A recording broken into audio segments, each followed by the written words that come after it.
Hello and welcome to another video. My name is Rika and today I come to you again as a numerologist. And in my last video I showed you how to calculate your ruling number, sometimes called birth number if you come across that term, by adding all the digits in your date of birth. And I also promised to talk about the different ruling numbers. So if your total comes to 20, which reduces down to 2, or 11, which can also reduce down to 2, there's a little bit of leeway in that. That's the only particular number where that can happen.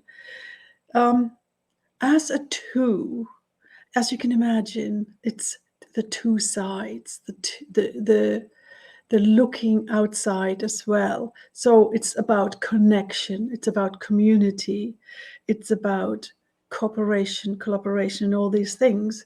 But as a 2, you have access to a lot of intuition, whether you actually know it yet or not. And I myself did not know about this for most of my life.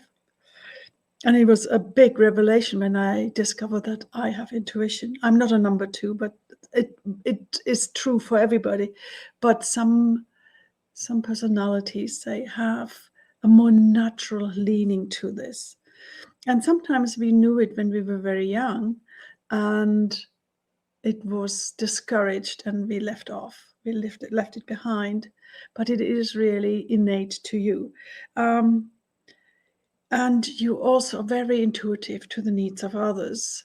And that is both a blessing and a challenge sometimes, because it can go too far.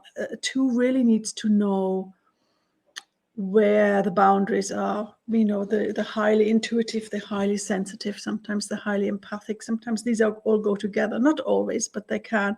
And it can so lead to overwhelm and a loss of knowing who you really are, because you take on everybody else.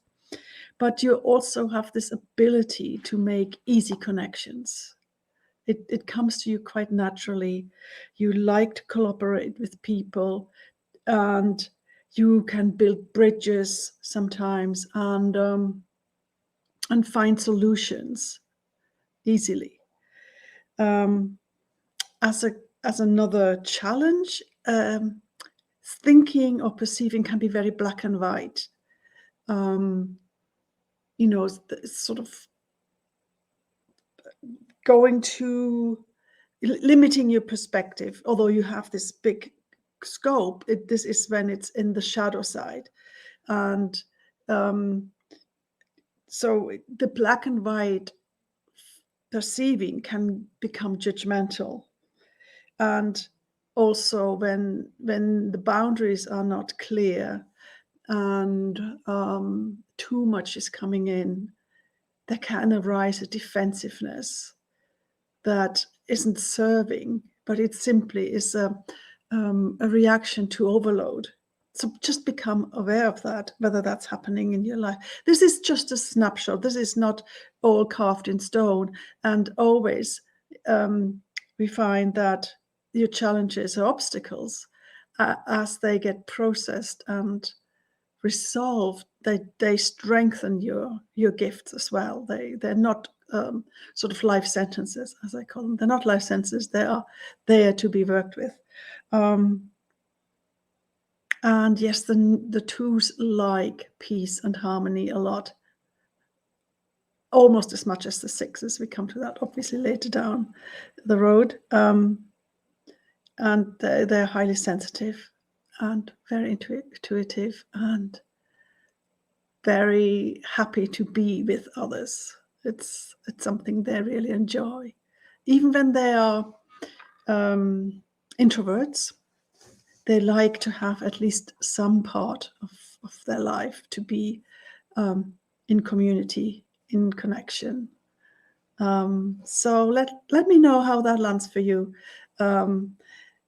As I say, sometimes we are steered away from our natural inclinations, and it feels like that's not really me at all. but we can explore that, because I felt the same when I first heard about my number, and I was adamant that that wasn't right, until I realized that I simply was mostly in the shadow side of it, in the making difficulties with it rather than solutions.